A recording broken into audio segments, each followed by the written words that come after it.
Shalom Bapak Ibu kekasih. Yang di atas shalom, yang di rumah shalom. Apa kabarnya hari ini? Apa kabarnya Bapak Ibu? Puji Tuhan, Yesus kita dahsyat luar biasa. Senang dapat bertemu kembali dengan Bapak Ibu di tempat ini yang tetap antusias datang beribadah untuk memuji dan memuliakan nama Tuhan. Dan pada saat pagi hari ini kita telah memasuki minggu pertama di bulan kedua. Itu semua bukan karena kekuatan kita, tapi karena anugerah Tuhan dan penyertaan Tuhan yang dahsyat di hidup kita. Yang percaya katakan amin. Beri tepuk tangan terbaik para Tuhan kita Yesus. Haleluya. Oleh sebab itu mari kita buka hati kita untuk datang memuji menyembah Tuhan. Karena kita percaya hadirat Tuhan ada di tengah-tengah kita yang melingkupi dan menyertai setiap langkah kehidupan kita. Haleluya, mari kita bersatu di dalam doa. Bapa yang baik dalam kerajaan surga, puji syukur Tuhan kami ucapkan kepadamu hari ini. Kami ada hari ini Tuhan semua karena kemurahan Tuhan yang luar biasa hidup kami. Kami membawa seluruh hidup kami ke dalam tangan Tuhan. Karena Tuhan telah sembuhkan kami. Tuhan telah pulihkan kami. Tuhan telah berikan kekuatan bagi kami. Terima kasih untuk kesetiaan-Mu di dalam kehidupan kami Bapa. Dan kami mengundang kuasa Roh Kudus-Mu untuk memimpin ibadah kami mulai pembukaan pertengahan sampai akhirnya. Biar hanya nama Tuhan dipermuliakan. Di dalam nama Yesus kami siap memuji Engkau. Haleluya. Amin.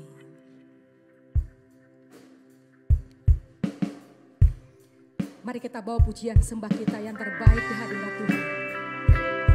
Karena ada Tuhan di tengah-tengah kita pada saat hari ini. Bawa pujian-Mu yang terbaik kepadanya. Haleluya.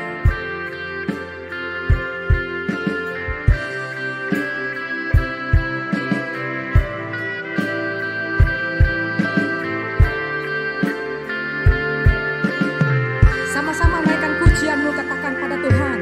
Sungguh besar setiamu, nyata di sepanjang hidupku. Karamu telah layakkan kehidupanku.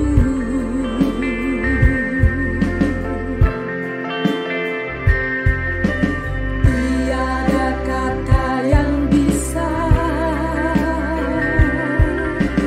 lukiskan indahnya Kau Tuhan. Bagimu segala pujian dan kemuliaan.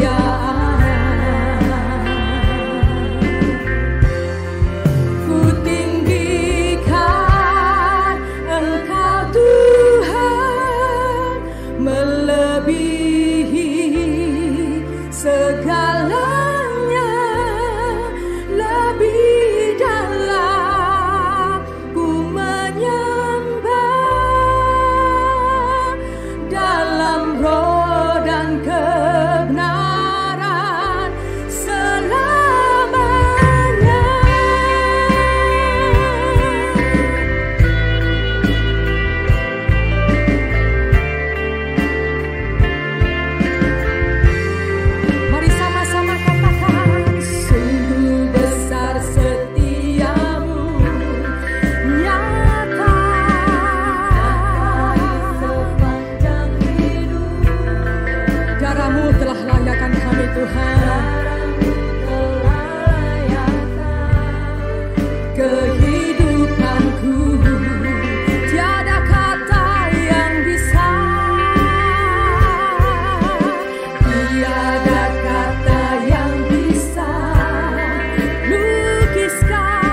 Haleluya Yesus.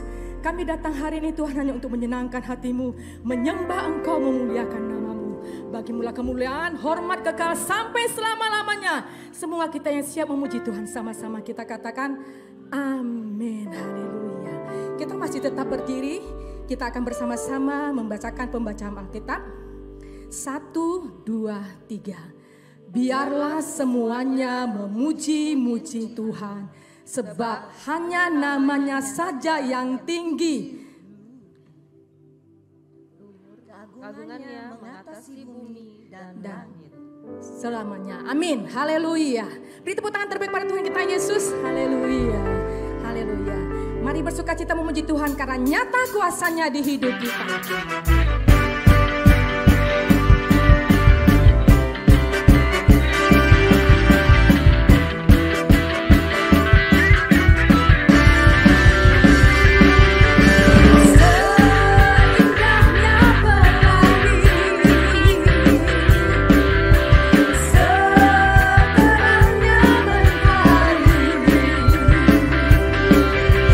Namun kau yang terindah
diberkati kebenaran firman Tuhan yang akan disampaikan oleh Bapak Gembala kita. Mari kita buka hati kita, biar kuasa lawatan firman Allah melawat kita pada hari ini, yang di rumah maupun yang ada di gereja pada saat hari ini. Karena kita percaya kuasa Allah tidak terbatas oleh ruang dan waktu. Haleluya.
Haleluya, haleluya.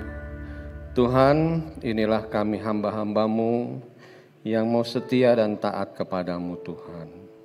Termasuk mendengarkan firman-Mu dan taat melakukan firman-Mu Tuhan. Hari ini kami ada di tempat ini untuk mendengarkan firman-Mu, karena kami tahu Tuhan firman-Mu itulah yang menuntun jalan hidup kami. Firman-Mu itulah yang menjadi pedoman bagi hidup kami. Karena itu Tuhan, kami mau pusatkan hati dan pikiran kami tertuju pada firman-Mu, dan pakailah hamba-Mu ini Tuhan, lidah bibir hamba-Mu untuk dapat menyampaikan firman Tuhan yang sangat kami perlukan di dalam kehidupan kami, di dalam dunia yang gelap ini. Terima kasih Bapa, karena itu kami siap untuk mendengarkan firman-Mu. Dalam nama Yesus, haleluya, amin. Shalom saudara-saudara, senang berjumpa lagi dengan Bapak Ibu sekalian. Setelah 3 minggu kita melakukan ibadah online, hari ini kita dapat berjumpa kembali dan saya melihat saudara-saudara dalam keadaan yang baik, ya, sehat. Tuhanlah yang memelihara hidup kita, amin. Saudara-saudara, bulan ini kita akan masuk dalam satu tema, yaitu obedience, ya. atau ketaatan. Nah, saudara-saudara, ketaatan ini adalah satu sifat yang harus kita miliki sebagai orang percaya berhati hamba, ya. Mengapa? Kalau orang yang berhati hamba itu taat, ya. Tapi kalau orang yang berhati bukan hamba, ya bos, belum tentu taat, Saudara ya. Jadi inilah yang kita akan pelajari hari ini, yaitu orang percaya berhati hamba. Nah, saudara-saudara, mungkin sudah bertanya ya, mengapa sih kita itu harus menjadi orang percaya yang berhati hamba, ya? Ngapain sih, apa gunanya sih kita menjadi orang percaya yang berhati hamba? Nah, ada dua hal, saudara-saudara, sedikitnya ada dua hal mengapa kita harus menjadi orang percaya yang berhati hamba. Yang pertama adalah karena kita telah menjadi hamba kebenaran, yaitu kita yang tadinya hamba dosa menjadi hamba kebenaran, ya. Nah, ini alasan pertama kenapa kita sebagai orang percaya harus mempunyai hati hamba. Yang kedua adalah karena kita meneladani hidup Tuhan Yesus Kristus, ya. Tuhan Yesus Kristus yang Tuhan, tetapi ia juga adalah menjadi hamba, ya. Jadi dua alasan, dua hal yang akan kita gali, kita bahas pada hari ini. Nah, saudara-saudara, untuk menjawab yang pertama, ya, bahwa kita telah menjadi hamba kebenaran dari hamba dosa, maka kita harus memahami bahwa kita sejatinya atau kita pada awal mulanya pada kehidupan kita itu adalah hamba dosa, ya. Kita semua ini hamba dosa, Saudara. Kita semua ini melakukan dosa, ya. Yohanes 8 ayat 34 mengatakan, kata Yesus kepada mereka, aku berkata kepadamu, sesungguhnya setiap orang yang berbuat dosa adalah hamba dosa, ya. Setiap orang yang berbuat dosa adalah hamba dosa. Nah, saya mau tanya, apakah di sini ada yang tidak pernah berbuat dosa seumur hidupnya sampai hari ini? Saya kira nggak ada, ya. Kita semua pernah berbuat dosa. Dan saudara-saudara, ya, manusia itu sejak jatuh ke dalam dosa, maka dia punya potensi untuk berbuat dosa. Ya, kita sebagai anak-anak Tuhan, sebagai orang percaya, sebagai anak-anak murid pengikut Kristus, kita juga punya potensi untuk berbuat dosa. Ya, hanya saja tentu kita beda. Kalau kita itu orang percaya yang punya ketaatan pada firman, ketaatan pada Kristus, maka potensi berdosa itu tidak berkembang, saudara. Ya, punya potensi, tetapi kalau tidak dibuahi oleh hikmat dari setan-setan, ya hanya potensi aja, kita tidak berbuat dosa, saudara. Ya, tetapi ketika potensi berbuat dosa itu lalu dibuahi, ketemu sama hikmat dari setan, dari iblis, maka itu akan menjadi dosa, ya, akan menjadi dosa. Dan karena kita berdosa, maka kita menjadi hamba dosa, ya. Roma 3 ayat 23 mengatakan semua orang telah berbuat dosa dan telah kehilangan kemuliaan Allah, saudara. Ya. Jadi saudara-saudara, ini yang kita harus pahami bahwa kita ini manusia yang berdosa, ya. Dan upah dosa itu adalah maut.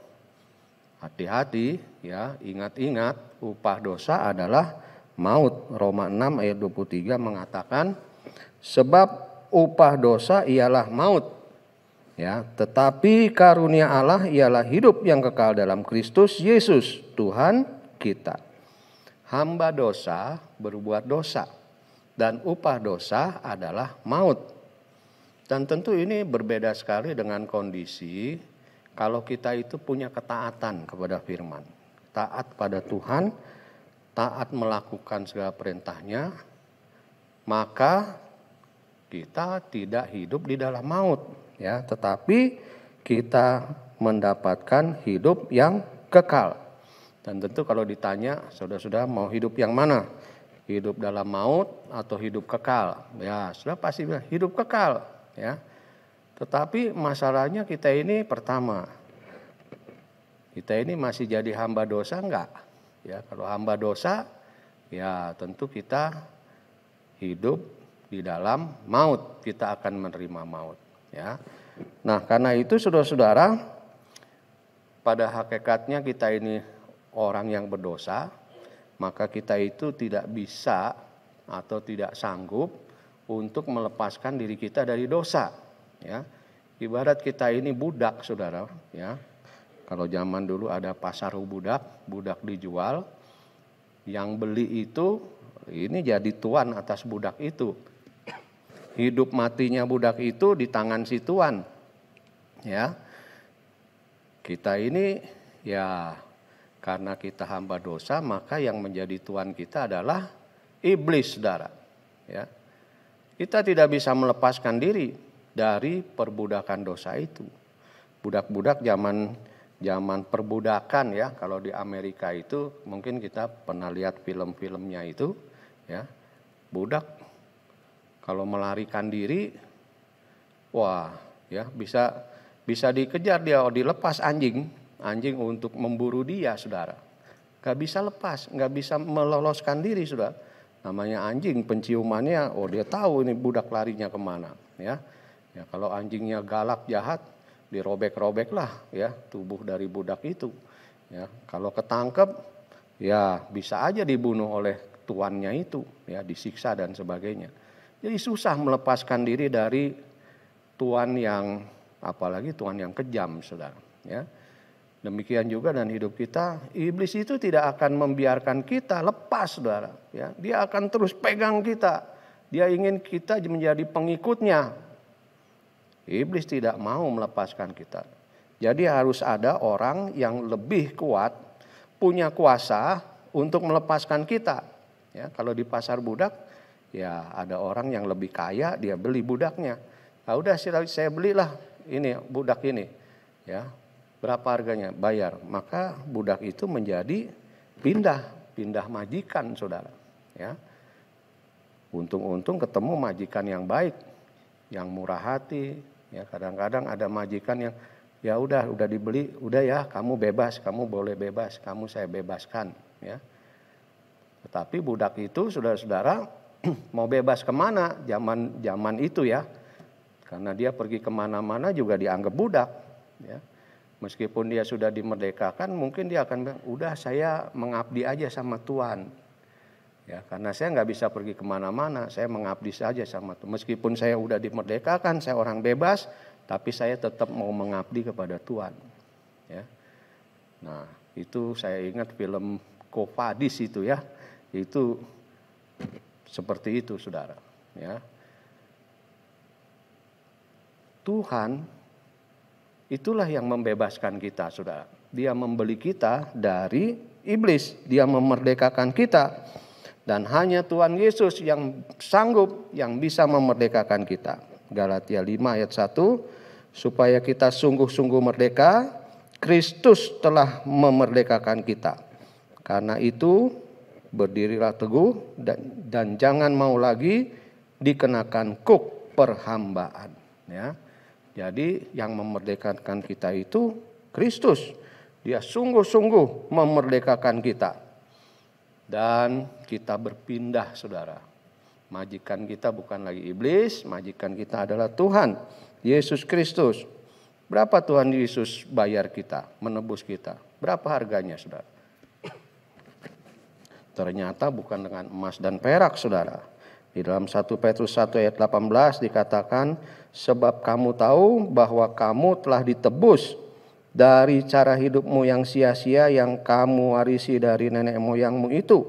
Bukan dengan barang yang fana, bukan pula dengan perak atau emas, melainkan dengan darah yang mahal, yaitu darah Kristus yang sama seperti darah anak domba yang tak bercacat.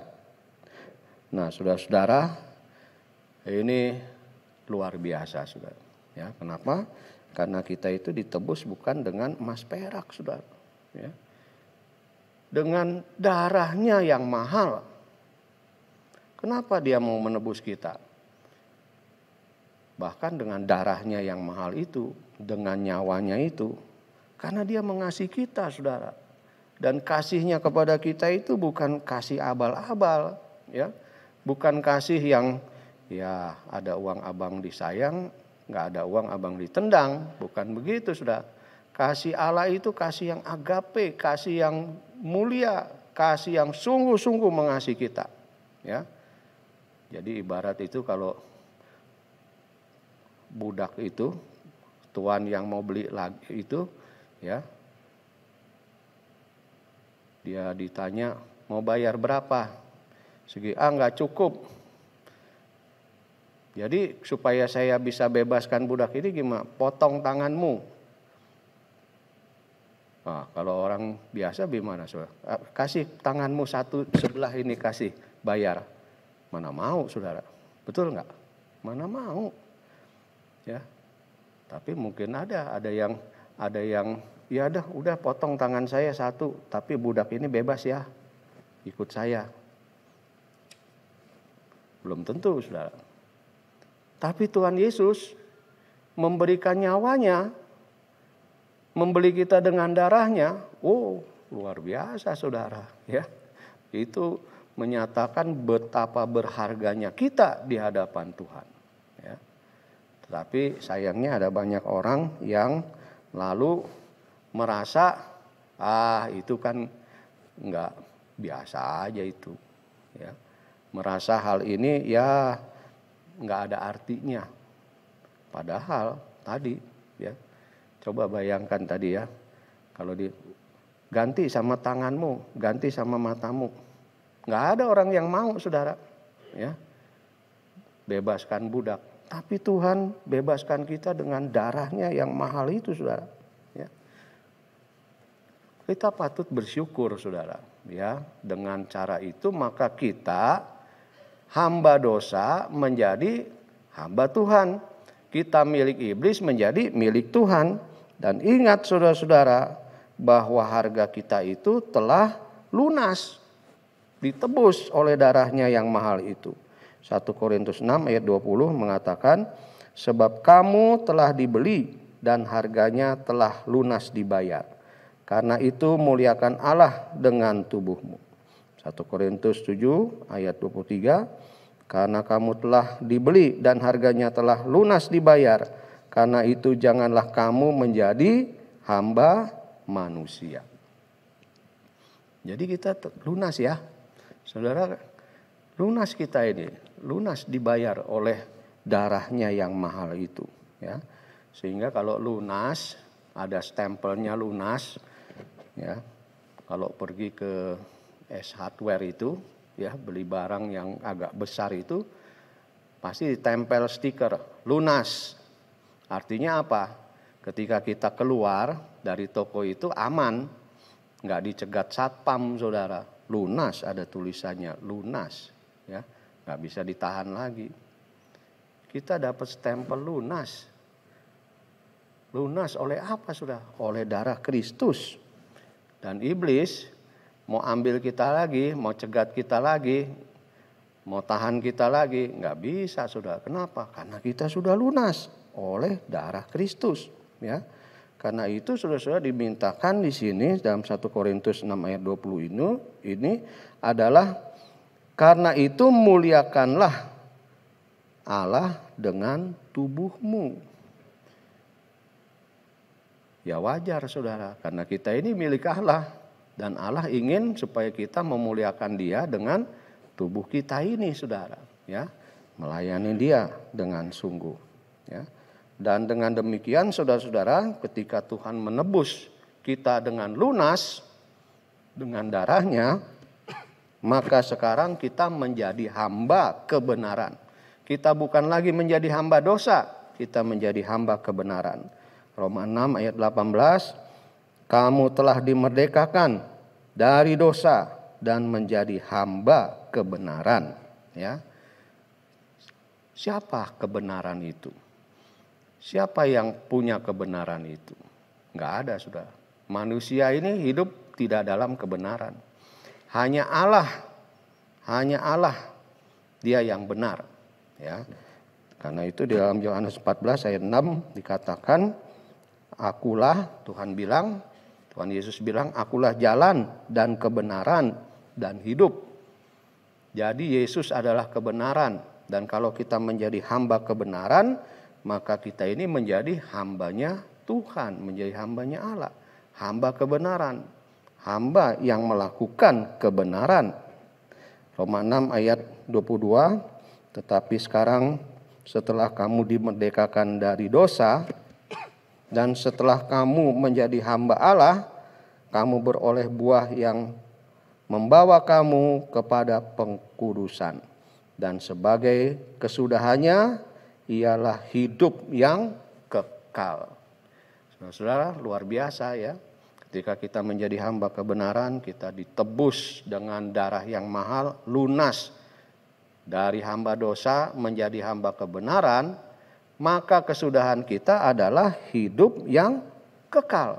Jelas, beda dengan hamba dosa. Hamba dosa berujung maut. Hamba kebenaran berujung pada hidup yang kekal, saudara. Ya, kita merdeka, tapi kita tetap hamba, saudara. Ya, hamba. Nah, karena itu saudara-saudara, mari kita hidup sebagai orang percaya yang punya hati hamba, saudara. Ya. Nah, ini yang pertama ya. Kenapa kita itu menjadi orang percaya berhati hamba? Karena Allah telah menebus kita dari hamba dosa menjadi hamba kebenaran. Kita hamba kebenaran. Yang kedua adalah karena kita meneladani hidup Yesus Kristus.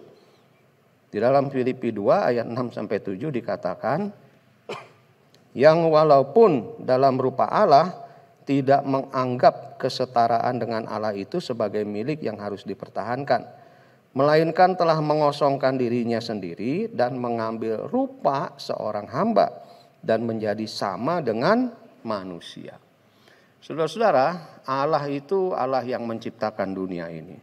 Kita pun diciptakan oleh Tuhan. Jagat raya ini Tuhan yang punya. Sorga Tuhan yang punya.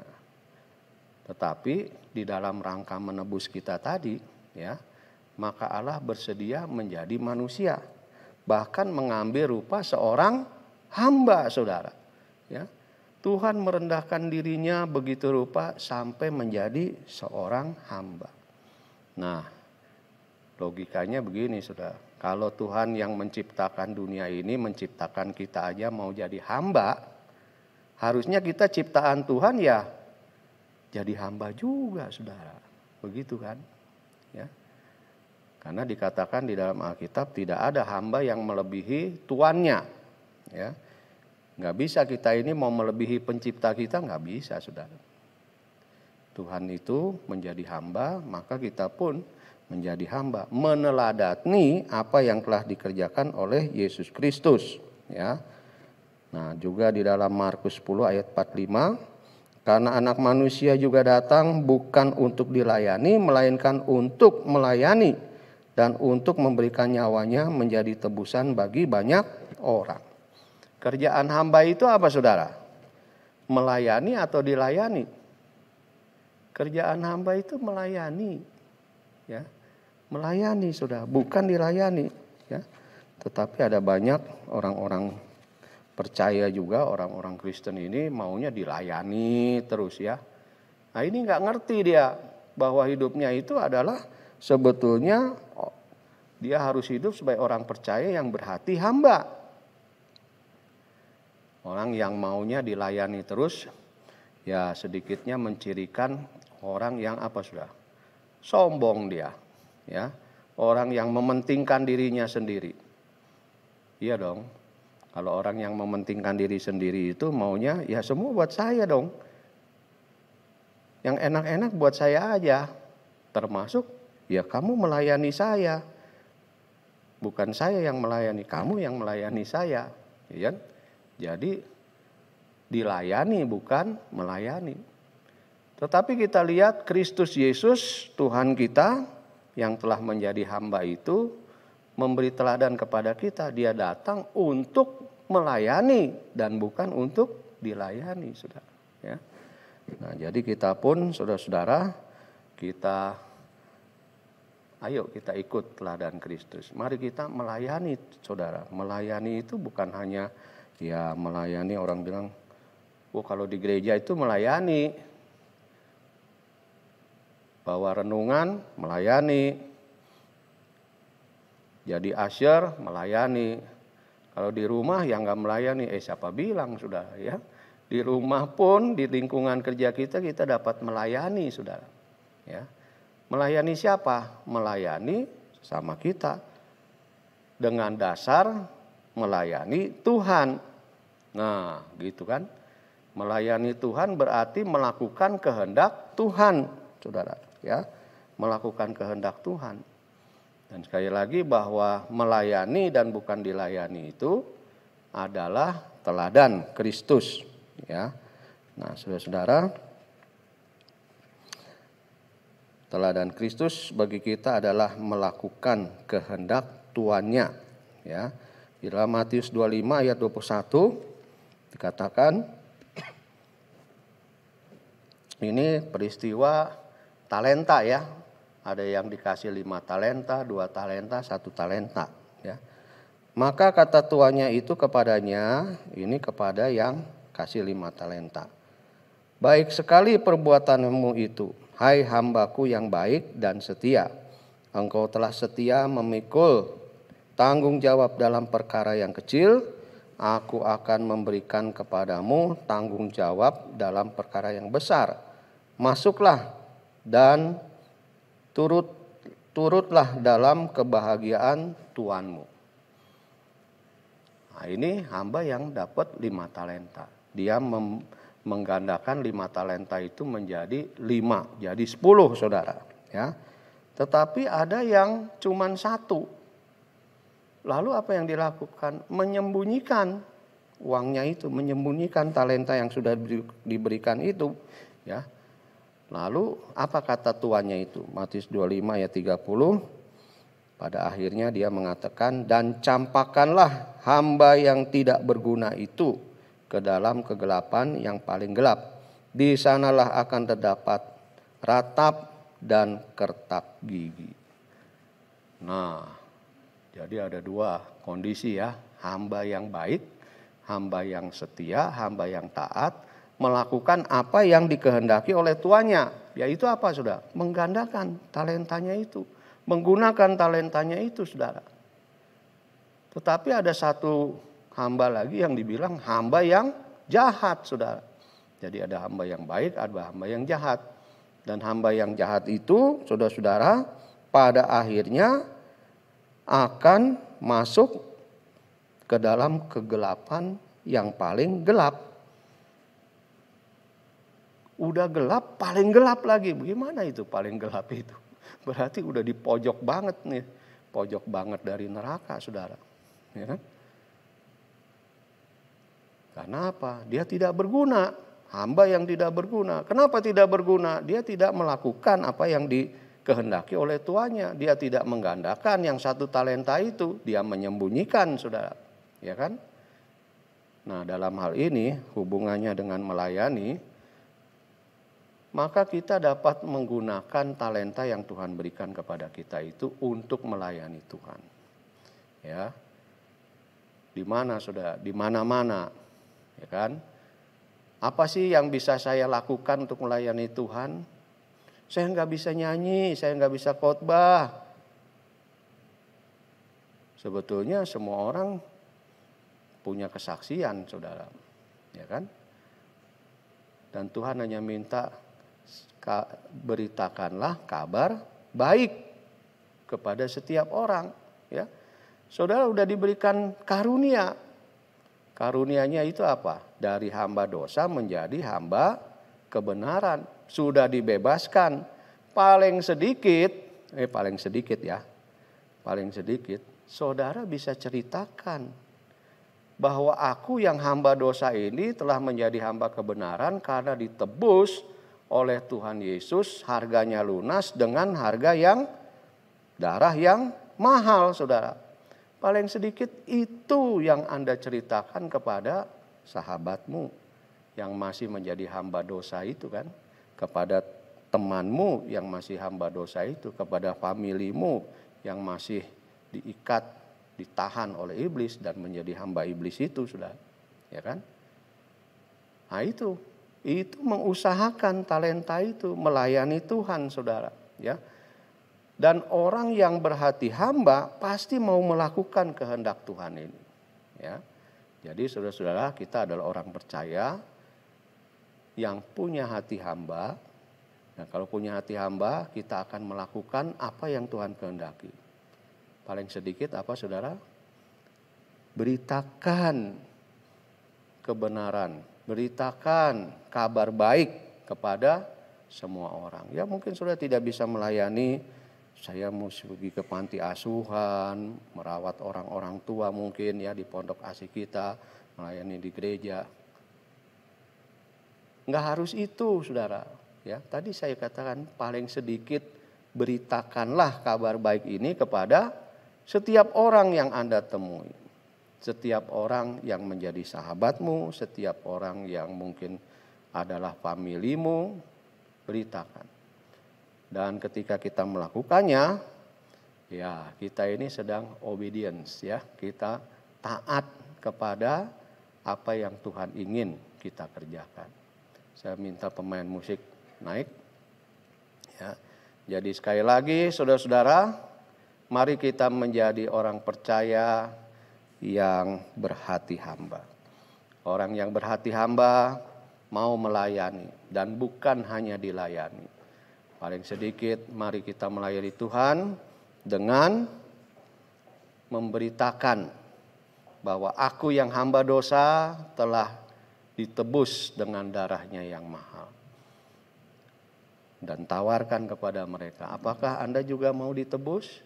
Apakah Anda mau berpindah dari maut ke dalam hidup yang kekal?